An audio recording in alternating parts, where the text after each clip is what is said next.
बिहार के मुख्यमंत्री नीतीश कुमार 5 सालों तक अपना कार्यकाल पूरा कर पाएंगे नहीं, ये तमाम जनता के बीच सवाल बना हुआ है। जनता से ज़्यादा नेताओं के बीच चर्चा है, चाहे वो महागठबंधन हो या एनडीए।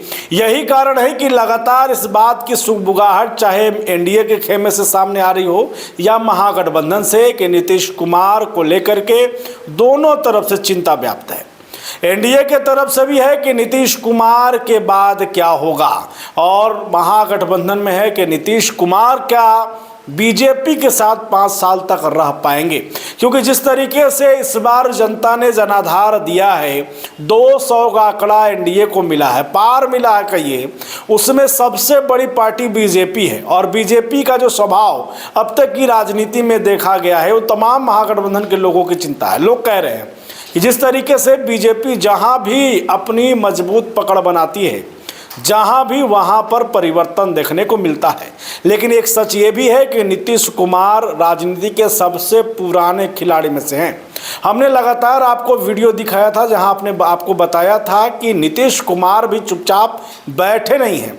उन्होंने एमआईएम के जो सदस्य हैं, विधायक हैं, उनसे मीटिंग किया, और ये मीटिंग कहीं ना कहीं एनडीए की खेमा में बेचैनी बढ़ाने वाला था कि आखिरकार जो है नीतीश कुमार इन लोगों से क्यों मिल रहे, खासकर ओवैसी के विधायकों से क्यों मिल रहे हैं। कई बातें आ रही थी सामने, लेकिन अब इस पूरी खबरों को लेकर के गृह मंत्री अमित शाह ने दिल्ली में एक बड़ी बैठक बुलाई। उस बैठक में नीतीश कुमार के 2 सबसे करीबी नेता पहुंचते हैं। जी हाँ, वही करीबी नेता जिन्हें भुंजा पार्टी का सदस्य कहा जाता है। देखिए, नीतीश की एक मीटिंग ओवैसी के विधायकों के साथ, उसके बाद बीजेपी में खलबली कि कैसे करके नीतीश को रोकना है, मनाना है, जोड़े रखना है। अब ऐसे में गृह मंत्री अमित शाह ने 2 नेताओं को बुलाया, जिसमें से एक संजय झा जो कि कार्यकारी अध्यक्ष हैं और दूसरे ललन सिंह, दोनों को गृह मंत्री अमित शाह ने बुलाया। और इस मीटिंग का जो बातें निकल करके सामने आ रही हैं, जो न्यूज़ के माध्यम से हम आपको बता रहे हैं, सोर्स के माध्यम से, और इंडियन एक्सप्रेस ने अपने आर्टिकल में भी इसको क्लिक किया कि गृह मंत्री अमित शाह के यहाँ इस बात की जिक्र हुई, इस बात की चर्चा तेज रही कि नीतीश कुमार अब तक तो मुख्यमंत्री बने हुए हैं, लेकिन इनके बाद क्या वो विकल्प है, कैसे वो जो वोट बैंक है, अति पिछड़ा वोट बैंक है, उसको जोड़े रखना है। नीतीश कुमार का आगे का प्लान क्या है, क्या सोच रहे हैं, इसकी चिंता बीजेपी को सताए हुए है। देखिए, आपको मालूम है कि भले ही बिहार में इस वक्त की सबसे बड़ी पार्टी बीजेपी हो, लेकिन नीतीश कुमार ही वो फेस थे। एक बड़ा वोट बैंक नीतीश कुमार के पास है, सुरक्षित है। ऐसे में नीतीश कुमार के स्वास्थ्य को लेकर के तमाम लोगों की चिंताएं बढ़ी हुई हैं। क्या आने वाले ये 5 साल नीतीश कुमार पूरा कर पाएंगे, और अगर नहीं कर पाएंगे तो फिर उनका जो ये वोट बैंक है ये कहाँ जाएगा, किसके साथ जाएगा। बीजेपी की चिंता इस बात को लेकर के है। इसलिए ये पूछा गया कि क्या निशांत कुमार जो हैं वो राजनीति में आएंगे।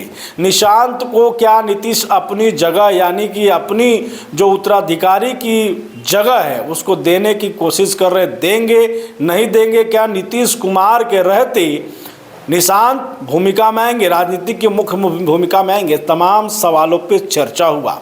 संजय झा को आप अक्सर देख रहे होंगे कि वो नीतीश कुमार के बेटे निशांत के साथ दिख रहे हों। उन्होंने कहा कि तमाम नेता जो हैं जदयू के, वो चाहते हैं कि निशांत पार्टी में आएँ, बल्कि काम करें, लेकिन निशांत इस पर खामोश रहते हैं। अब सवाल ये है कि जो वोट बैंक की राजनीति है, जो वोट बैंक है नीतीश कुमार के साथ, ये बीजेपी की चिंता बढ़ाए हुए है। तमाम कोशिशों के बावजूद भी नीतीश कुमार का जो अपना वोट बैंक है वो खिसकने का नाम नहीं ले रहा है। वो नीतीश के साथ ही है, चाहे नीतीश किसी के भी खेमे में चले जाएं, नीतीश के साथ वो पूरा जो है वोट बैंक उधर ही चला जाता है। अगर देखा जाए 2015 में तो जहां नीतीश कुमार थे वहां पर सरकार बनी, महागठबंधन से जुड़ करके जब चुनाव लड़े तो महागठबंधन के साथ जो है नीतीश कुमार के वोट बैंक भी चला गया।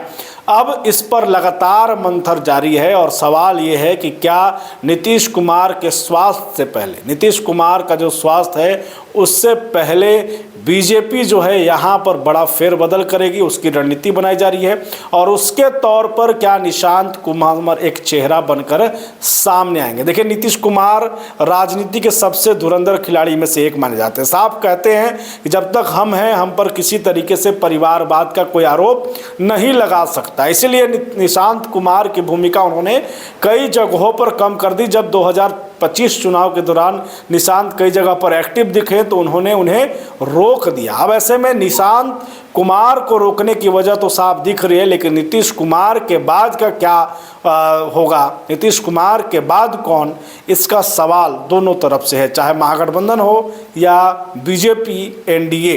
अब इस पर आपकी क्या राय है? नीतीश कुमार के बाद कौन उनकी जगह ले सकता है, या नीतीश कुमार क्या वाकई में खेला कर सकते हैं? इन तमाम चीज़ों पर कमेंट करें, अपनी राय हमें दें। बने रहें, देखते रहिए बुलेट न्यूज़ टीवी।